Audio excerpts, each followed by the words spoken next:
তা আপনি একদিক থেকে নাম আম বলেন তো, আপনি বললেন 100 রকমের নাম আছে তো। আবার 120 টাকা বৃন্দাবনী।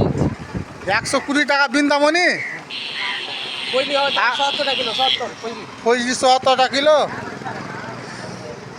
আপনি যে সব দাম বলছেন, এসব দামে গরিব মানুষ কোথা থেকে আম কিনা খাবে গো? মাল নিবেন তো নেন, না তো বাদ দেন। তুমি বাজারে কিনে নেন না। তো বাজারে কিনলে আপনাকে এখানে আম বিক্রি করতে দেওয়া যাবে নাকি? লোক বাজার থেকে কিনে নিয়ে আসবে। হ্যাঁ, এগুলো কিন্তু অন্যায়, এগুলো আপনারা গরিব মানুষকে ঠকছে কিন্তু। হ্যাঁ, কি বলছেন? গরিব মানুষকে কেন ঠকবেন? ৭০ টাকা কিলো আম কেউ কিনে খেতে পারবে বলেন তো? কোথায় পালাচ্ছেন? পালেন না, শুনেন না গো। আম বিক্রি হবে না।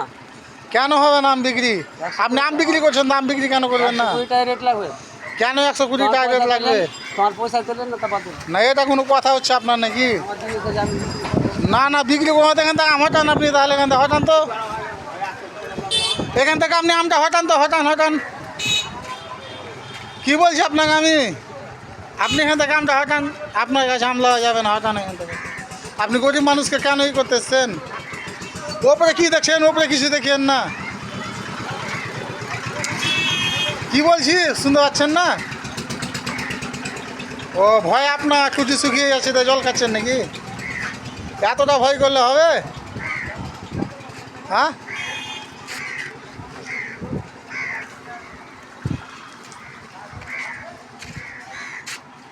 কি বলছেন? 35 টাকা কিলো দিবেন?